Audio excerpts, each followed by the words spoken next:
Assalamualaikum warahmatullahi wabarakatuh. Salam guru penggerak. Perkenalkan, nama saya Harini Atariwati, calon guru penggerak Angkatan 10 Kota Batam. Di video kali ini, saya akan menunjukkan video aksi nyata saya dalam memberikan diseminasi tentang budaya positif di lingkungan sekolah saya, khususnya di Sekolah Dasar Negeri 011 Nongsa. Selamat menyaksikan. Assalamualaikum warahmatullahi wabarakatuh. Alhamdulillah, puji syukur kita panjatkan kehadirat Allah Subhanahu wa Ta'ala, yang mana pada hari ini kita masih diberi kesehatan, kita masih diberi kemudahan untuk datang ke sekolah kita yang kita cintai ini. Salawat dan salam kita haturkan kepada junjungan kita Nabi besar Nabi Muhammad Sallallahu Alaihi Wasallam, dengan ucapan Allahumma sholli ala sayyidina Muhammad wa ala ali sayyidina Muhammad. Baik Bapak Ibu, terima kasih atas keluangan waktunya pagi ini untuk menghadiri kegiatan saya untuk aksi nyata diseminasi budaya positif. Di sini saya akan menjelaskan beberapa hal tentang budaya positif yang mungkin bisa kita terapkan di sekolah kita. Sebelumnya kita lanjutkan dulu, next. Nah, Bapak Ibu, sebelum kita memulai kegiatannya, ada baiknya kita akan sedikit merelaksasi tubuh kita, merelaksasi wajah kita. Oke, Bapak Ibu boleh dipersilakan berdiri.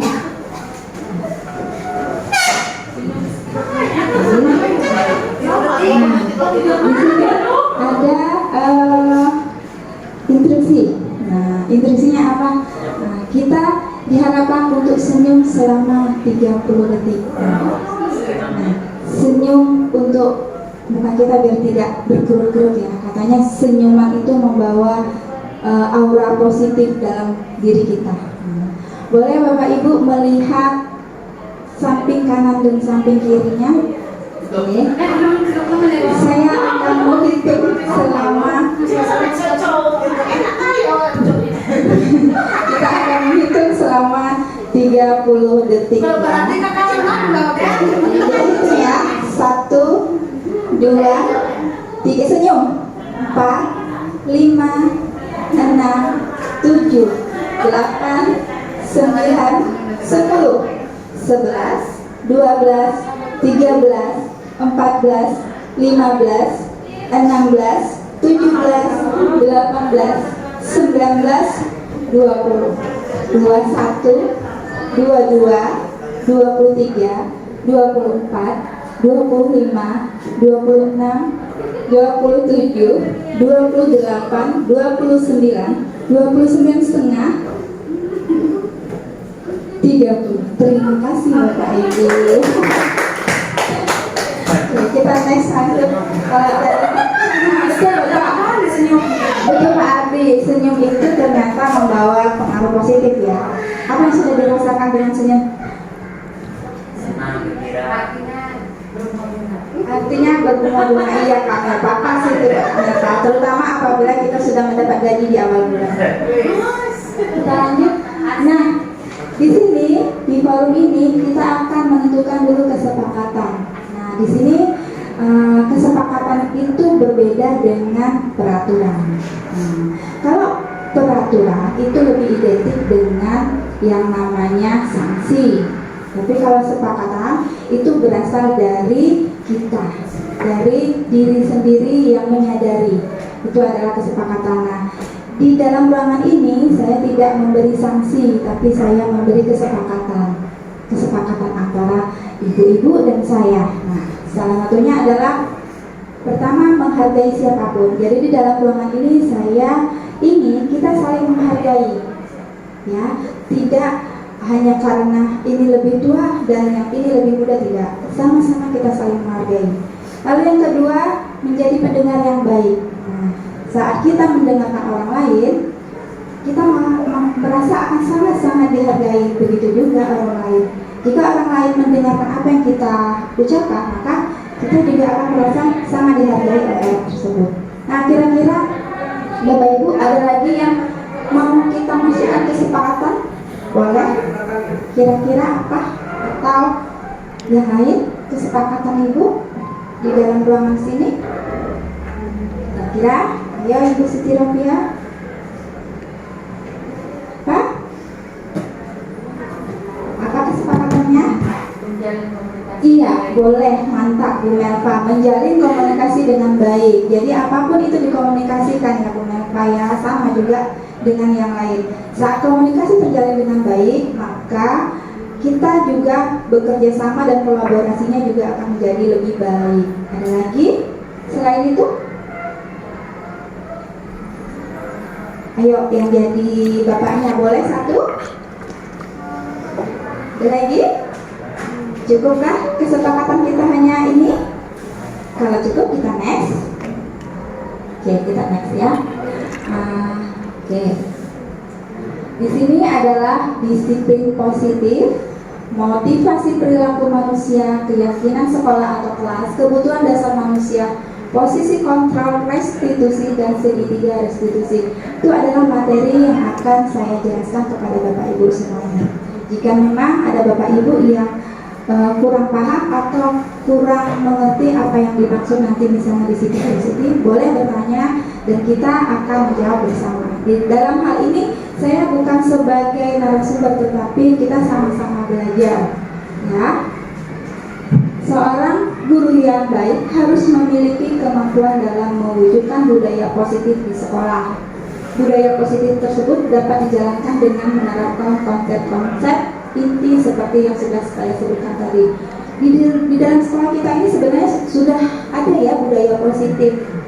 Salah satunya kira-kira ada yang bisa disebutkan budaya yang sudah kita jalankan di sekolah ini, budaya positif yang sudah kita jalankan.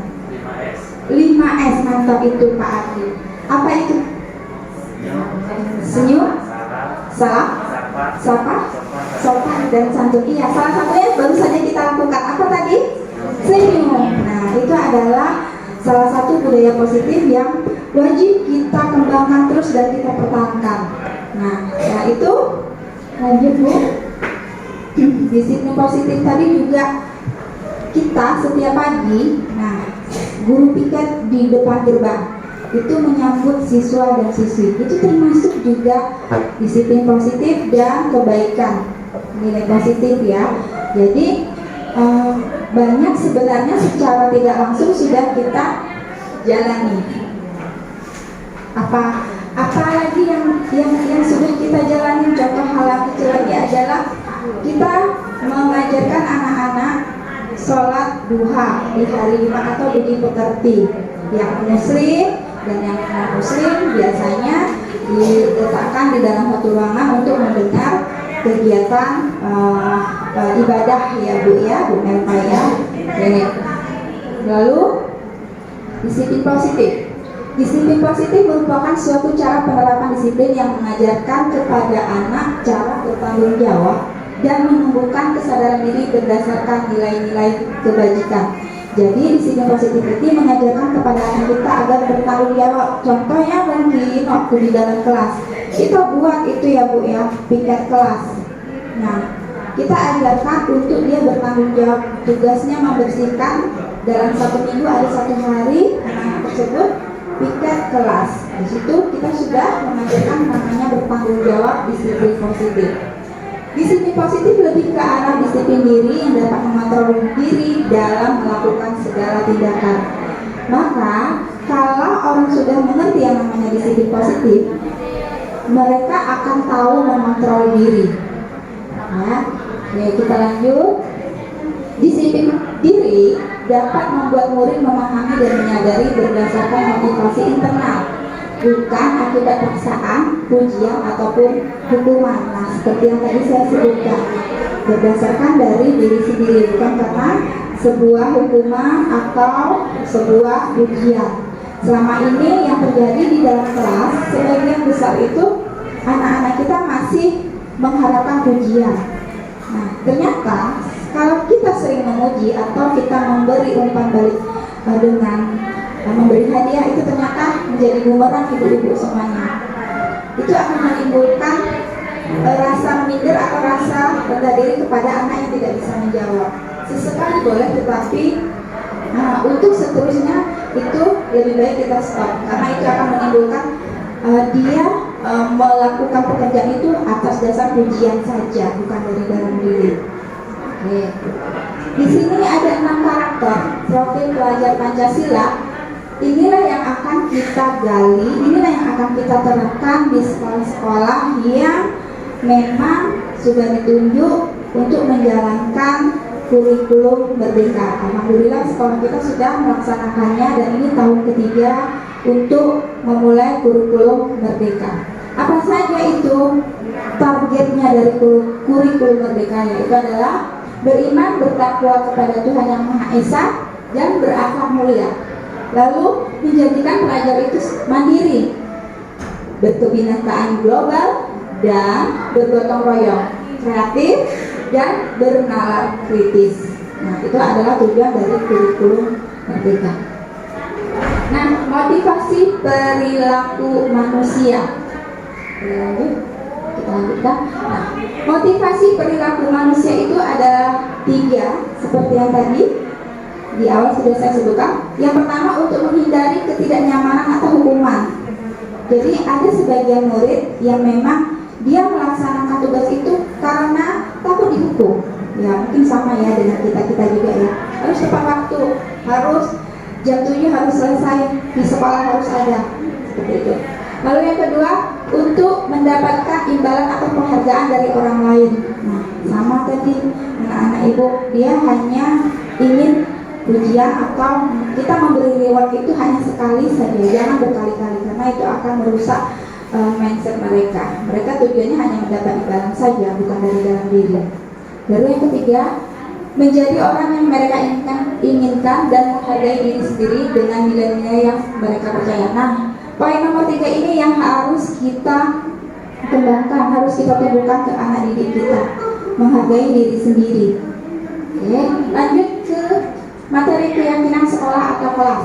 Nah, keyakinan tadi sudah disentil sedikit, keyakinan dan peraturan ya.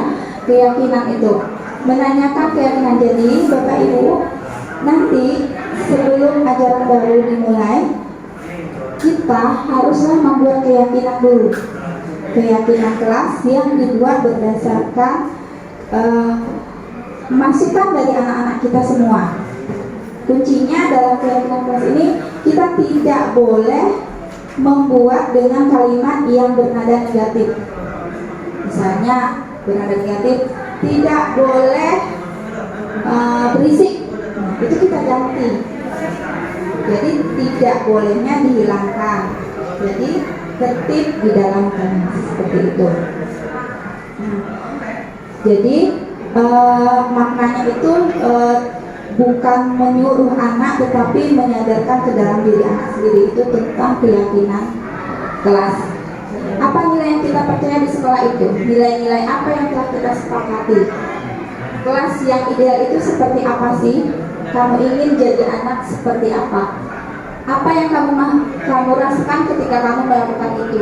Itu menjadi orang yang seperti apa? Ini adalah salah satu contoh kalimat pemantik untuk membuat keyakinan kelas. Jadi Bapak Ibu bisa membuat keyakinan kelas itu dengan murid-murid tadi, dengan kalimat pemantik tadi. Nah, mereka akan secara naluri, secara spontan memberitahu saya mau menjadi apa. Nah, di situ nanti kita akan seleksi quote dari anak-anak murid kita untuk kita rangkum menjadi sebuah keyakinan kelas. Lalu ada juga namanya keyakinan sekolah atau kelas tadi. Keyakinan sekolah atau kelas berupa pernyataan yang universal, yang mudah diingat dan dipahami dan harus diterapkan di lingkungan sekolah. Sama seperti tadi yang disebutkan tadi, bukan tidak boleh, tetapi lebih disederhanakan, dipositifkan kalimatnya. Lalu ini adalah salah satu beberapa contoh keyakinan kelas yang sudah dibuat oleh guru-guru, dan ini juga bisa jadi referensi Bapak Ibu untuk membuat keyakinan kelasnya nanti di ajaran baru. Oke, kita lanjut. Nah, kayaknya saya dari tadi terlalu banyak berbicara. Nah, sebelum kita masuk lagi materi selanjutnya, boleh kita ice breaking dulu sebentar ya. Oke. Ice breakingnya kembali dengan pasangan, karena tanpa pasangan hidup terasa hampa. Oke. Boleh kita ambil pasangannya masing-masing. Nah, berhadapan-hadapan boleh. Pasangannya sama jenis Kak? Boleh, ibu namanya bersama jenis boleh. Boleh ibu, boleh. Bu Fitri boleh, boleh Kak Andrian ada Oke. pasangan. Pak Ati sama Pak Aldo boleh. Oke. Andrian ada pasangan loh Pak. Peraturannya adalah kita mengepalkan tangan. Nah, kita mengepalkan tangan. Nah, kanan dan kiri saling dikepal sama-sama. Nah, tapi tidak berantem ya. Kita kita akan menumpuk kepalan tangan kita dengan teman kita dengan tangan. Jadi seperti ini. Dan ini yang hanya tumpuk. Selang selip. Iya, selang selip. Oke. Nah, selang selip ya. Oke. Selang selip. Nah,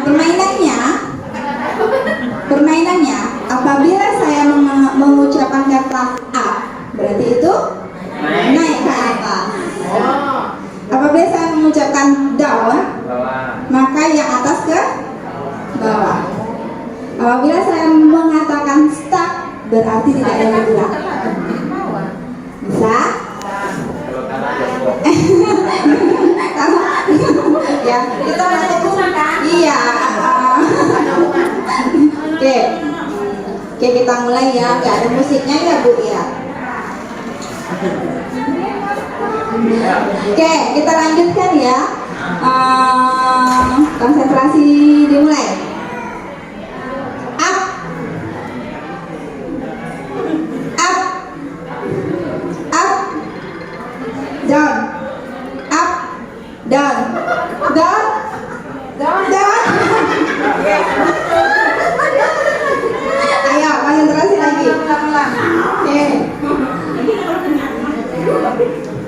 Up, up, down, down, down. Masih bertahan, down, down, step, up.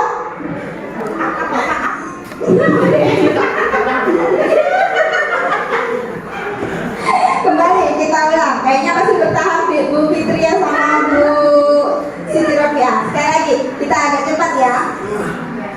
1, 2, 3. Up, up, up, down, up, cut, up.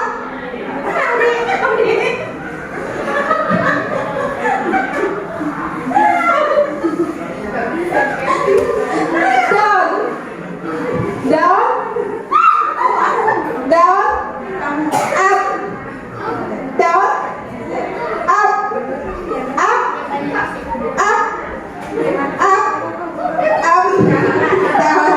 Terima kasih.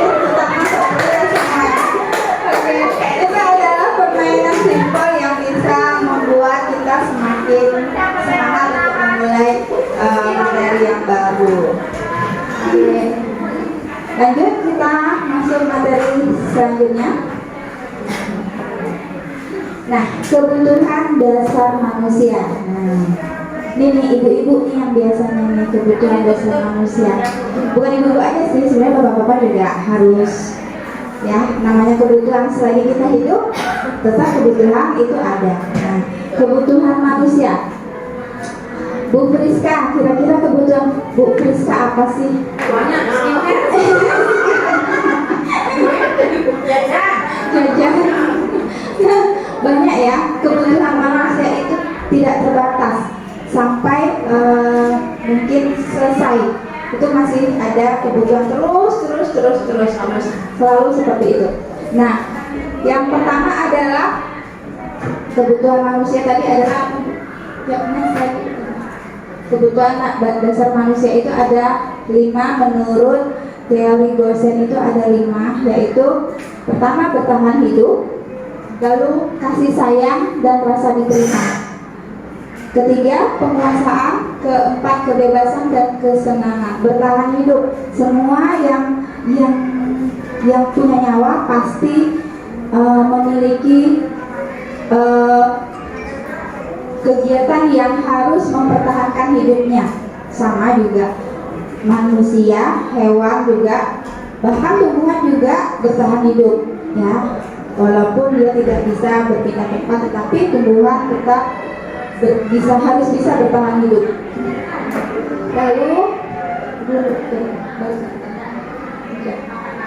Lalu kasih sayang dan rasa diterima. Nah, murid-murid itu selain ingin mendapatkan perhatian dari guru, pasti ingin diterima dalam hal apapun, termasuk saat dia bercerita kepada ibu, saya pagi ini tidak sarapan. Itu mungkin sama kita itu sepele, iya nak gitu, tetapi saat kita tidak menanggapinya, nah itu seperti apa ya, seperti down. Kita juga seperti itu ibu. Jadi saat kita tidak merasa menerima anak itu sebenarnya 2 kali lipat lebih merasa lebih kecewa dari kita. Lalu penguasaan. Nah, tidak tertutup kemungkinan di dalam kelas itu pasti ada anak yang pintar, ada anak yang agak setengah, middle, dan ada anak yang memang rendah. Nah, di sini letak kita sebenarnya jangan sampai dia merasa terkucilkan saja, Bu. Jadi anak yang kira-kira tadi pintar dapat kita minta bantuan menjadi tukang sebaya, seperti itu, penguasaan. Selama itu positif, kita harus selalu mendukung. Tapi ada ya kemarin di kelas Bu Sri seperti itu ya, dia selalu mencari perhatian ya, Devano. Nah, sebenarnya itu mungkin karena ada beberapa faktor yang bisa kita lihat. Pasti itu awal-awalnya mungkin dari keluarga mungkin. Nah, tetap keluarga itu kunci pertamanya memang keluarga yang membentuk, mendidik. Pertama sekali itu memang keluarga. Di sekolah itu hanya ibaratnya pelengkap sih. Iya, madrasah pertama itu. Jadi bapak yang belum berkeluarga, kalau mau berkeluarga dicari madrasahnya yang benar-benar berbebek, bibit, bobot ya, terakreditasi seperti itu. Kita lanjut kebebasan. Nah, anak-anak murid itu sebenarnya mereka ingin yang namanya kebebasan. Makanya kita tidak boleh mengatakan tadi keyakinan kelas itu dengan kalimat yang negatif, karena itu mengindikasikan bahwa mereka tidak bebas seperti itu. Jadi kita beri kebebasan untuk anak-anak, tetapi tetap kita pegang koridornya, tetap kita pegang aturannya, tanpa kita membuat mereka seperti terpaksa. Memang berat ya Bapak Ibu ya, tapi ya itulah kita, itulah tuntutan kita, itulah yang harus kita laksanakan. Terakhir adalah kesenangan. Nah, kita tidak masalah membuat kelas itu senyaman dan sesenang mungkin untuk anak-anak, karena dengan timbulnya rasa senang, rasa sayang itu juga timbul, dan pelajaran yang akan kita berikan akan dapat diterima dengan baik oleh mereka. Ada kata pepatah, tak kenal maka tak sayang maka tak cinta. Nah, kalau sudah cinta, apapun tai kambing rasa coklat, iya enggak? Iya, kalau sudah cinta, nah begitu juga anak murid kita. Kalau dia sudah cinta sama kita suruh apapun juga, maka dia akan dengan senang hati mengikuti instruksi kita. Kita lanjut Ibu. Di sini ada kasus Ibu Zulaika, guru wali kelas 6, sedang bingung menghadapi ulah salah satu murid di kelas yang namanya Tommy. Beberapa anak telah mengeluh Tommy yang seringkali meminta bekal makan siang dengan paksa.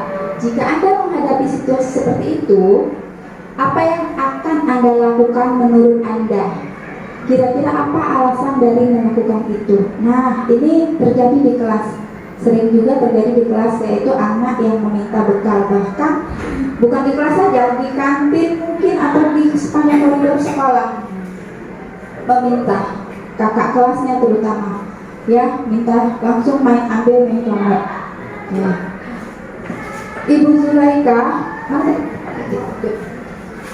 nah, dalam kasus itu seharusnya kita akan bertanya dulu alasan si Tommy tadi kenapa berbuat, kenapa dia meminta makanan itu dengan keadaan yang sedikit memaksa.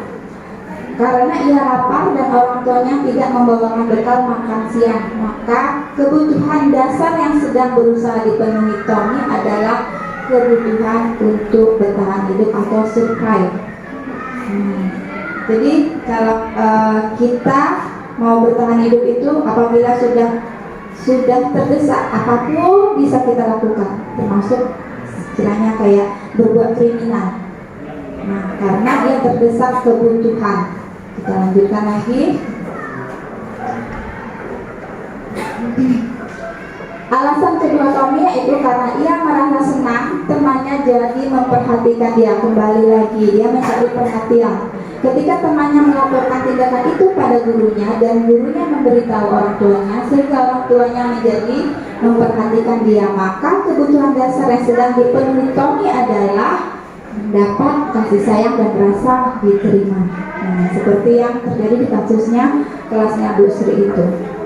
Dia seolah-olah mencari perhatian dari Bu Sri, lalu Bu Sri nanti tentu akan memanggil orang tuanya dan mencari solusinya. Itu sebenarnya dia memenuhi kebutuhan untuk dirinya sendiri tentang rasa kasih sayang dan rasa ingin diterima. Lanjut, alasan Tommy ketiga, karena temannya jadi takut dengan dia dan menuruti keinginannya. Nah, tadi kekuasaan. Anak-anak itu berusaha membuat dia berkuasa dengan ya tadi agak menindas, meminta. Kita lanjut, alasan Tommy yang keempat, karena ia merasa bosan dengan bekal makanan yang dibawakan ibunya dari rumah. Ibunya selalu membawakan bekal yang sama, oleh karena itu ia mencoba makanan teman-temannya yang beraneka ragam. Maka Tommy sedang berusaha memenuhi kebutuhannya dan akan kebebasan. Jadi ibu-ibu yang membawa bekal untuk anaknya jangan itu saja, karena itu menimbulkan kebosanan. Akhirnya anak tadi mencari makanan yang menurutnya oh ini aku penasaran dengan makanan temanku seperti ini karena mamaku selalu membawakan mie goreng terus. Setiap saat di kelas-kelas kita juga itu banyak. Setiap kita suruh membawa bekal pasti lauknya pasti ada mie goreng. Nah, padahal kita tahu bersama kalau kita makan mie goreng terlalu sering itu akan tidak baik dengan kesehatan. Kita lanjut alasan Tommy yang kelima. Karena ia melakukannya iseng saja dan ia menikmati ekspresi wajah teman-temannya ketika kesal. Nah, di situ dia ambil tentang kebutuhan kesenangannya. Jadi membuat kesal temannya itu membuat dia senang. Kita lanjut. Nah, di sini ada materi baru lagi, posisi kontrol restitusi. Apa itu posisi kontrol restitusi? Adalah guru sebagai penghukum. Yang kedua, guru sebagai pembuat merasa bersalah. Yang ketiga, guru sebagai teman. 4, guru sebagai pemantau. Dan kelima, guru sebagai manajer. Nah, di sini ada 5 posisi kontrol. Ya, bisa kita lihat tapi terlalu kecil ya, tidak apa-apa. Di sini adalah contoh-contohnya. Guru sebagai penghukum itu contohnya menghardik, menunjuk, menyakiti, menyindir. Sedangkan guru sebagai pembuat rasa bersalah atau berceramah dengan mengatakan seharusnya kamu itu belajar lebih rajin agar nilaimu lebih tinggi. Nah, itu pembuat rasa bersalah. Tahu? Gurunya bilang gini, ayo anak kerjakan tugasnya. Nanti kalau kamu kerjakan tugasnya, ibu loh yang dimarah. Nah, itu adalah salah satu contoh pembuat rasa bersalah dari guru itu. Kita sering seperti itu. Seharusnya tidak seperti itu. Lalu ada yang menjadi teman, membuat alasan-alasan untuk muridnya. Nah, jadi kita letakkan diri kita bukan sebagai guru tapi sebagai teman. Kita bisa sharing, kita bisa tertawa, kita bisa bercerita, tetapi tetap kita menjadi guru yang tahu di mana letak posisi kita saat kita menjadi teman, saat kita menjadi guru. Seperti itu. Kita lanjutkan adalah pemantau, yaitu menghitung atau melihat saja, mengamati. Dan terakhir adalah sebagai manajer, mengajukan pertanyaan-pertanyaan sebagai manajer. Kita lanjut. Posisi kontrol sebagai manajer itu seperti apa? Guru dapat berbuat sesuatu bersama murid, mempersilahkan murid bertanggung jawab dan mendukung murid agar dapat menemukan solusinya. Lalu selain itu, posisi manajer mengacu pada restitusi yang dapat menjadikan murid sebagai manajer bagi dirinya sendiri, sehingga dapat tercipta identitas positif pada murid itu sendiri. Lalu di sini ada segitiga restitusi. Segitiga restitusi itu apa? Yang pertama, bila kita menemukan suatu kasus, maka langkah pertama adalah menstabilkan identitas dulu. Lalu yang kedua, validasi tindakan yang salah. Dan ketiga, menanyakan keyakinan. Jadi kalau kita punya kasus di dalam kelas, kita tanyakan dulu kepada anaknya, jangan kita menjawab langsung. Lalu setelah anak nanti bercerita, kita tanyakan kenapa bisa seperti itu, alasannya seperti apa. Nanti tentu anak akan mengungkapkan alasannya. Setelah itu kita beri penguatan. Kenapa bisa berbuat salah itu? Kita beri penguatan, jangan kita pojokkan, jangan kita kucilkan dengan kesalahan yang sudah dia buat. Lalu ketiga adalah menanyakan keyakinan. Dari penjabaran murid tadi, maka kita cari solusinya dengan menanyakan keyakinan dan membuat semacam solusi yang bisa dikerjakan atau bisa dilaksanakan oleh murid tadi. Kita lanjut. Menstabilkan identitas kami tadi sudah, kita lanjut next saja. Lanjut. Validasi tindakan yang salah. Terus kita lanjut. Menanyakan keyakinan. Oke, lanjut. Nah, jadi di sini ada beberapa langkah sebelum kita melakukan kesimpulan dari sebuah kasus, yang itu pertama tadi adalah restitusi, menanyakan validasi, lalu menanyakan keyakinan. Nah, itu adalah 3 langkah yang kita bisa ambil untuk menyelesaikan masalah yang mungkin ada di sekolah kita. Oke Bapak Ibu, di sini materi sudah saya sampaikan. Kira-kira ada yang ingin bertanya atau ada yang ingin sharing, boleh dipersilakan, atau 1-2 orang, karena waktu kita juga sudah mau habis. Oke, udah? Oke, pas? Oke. Baiklah Bapak Ibu, demikianlah penjabaran saya hari ini. Mudah-mudahan apa yang saya sampaikan pada pagi ini mendapat ilmu dan menjadi pencerahan bagi Bapak Ibu semuanya. Apabila ada kesalahan saya dalam menyampaikan materi ini, dengan jari 10 saya mohon maaf. Dan apabila ada yang bagus, silakan diambil, yang jelek dibuang. Akhir kata saya tutup dengan Assalamualaikum warahmatullahi wabarakatuh. Kegiatan diseminasi ini bertujuan untuk menyebarkan pengetahuan dan praktek baik yang telah saya dapatkan.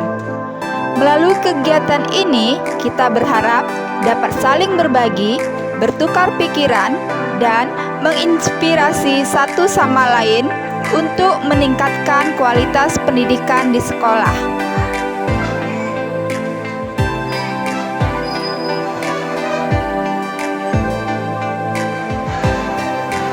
Semoga kegiatan ini dapat berjalan dengan lancar dan memberikan manfaat yang sebesar-besarnya bagi kita semua. Sebagai guru penggerak, saya selalu percaya bahwa setiap langkah kecil yang kita ambil bersama akan membawa perubahan besar bagi pendidikan di negeri kita. Mari kita terus berkolaborasi, berinovasi, dan memberikan yang terbaik untuk anak didik kita. Karena merekalah masa depan bangsa ini. Tetap semangat dan teruslah menjadi agen perubahan bagi pendidikan di Indonesia. Tergerak, bergerak, menggerakkan.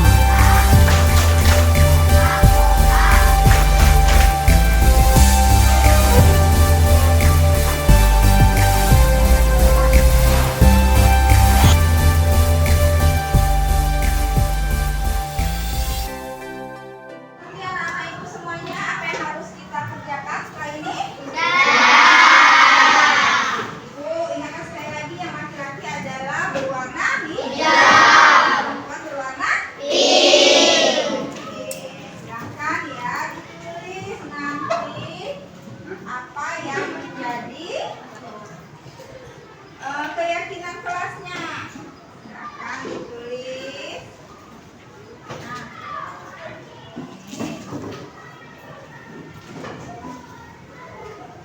Kalau nanti belum lengket, boleh minta kertasnya lagi sama ibu.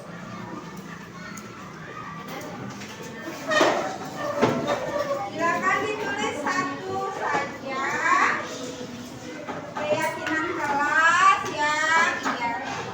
yang ingin anak ibu tuliskan untuk keyakinan kelas kita. Apa ya? Coba diingat-ingat lagi.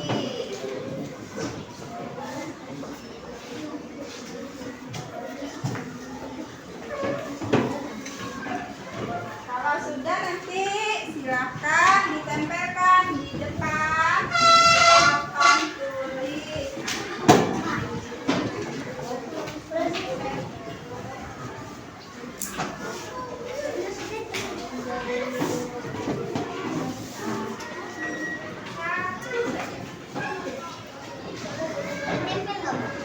Boleh. Yang sudah boleh tempel.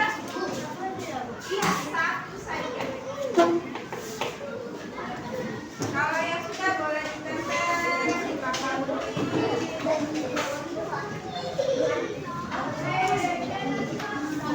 Contohnya keyakinan kelas.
keyakinan kelas yang akan kita pilih ya. Yang sama akan kita pinggirkan ya. Yang pertama, tidak boleh bertengkar. Boleh? Kita masukkan menjadi keyakinan kelas nanti. Oke, ini ya.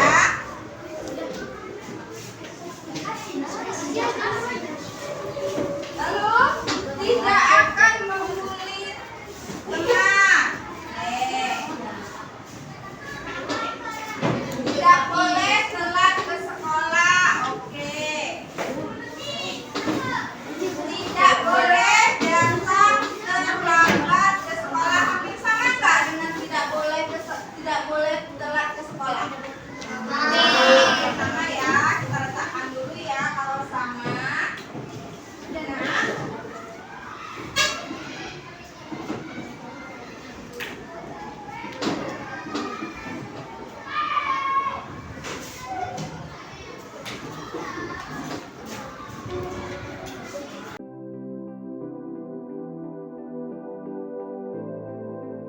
Perkenalkan, nama saya Siti Raffianti. Saya adalah rekan sejawat dari Ibu Harini Atariwati, guru SDN 011 Mangsa.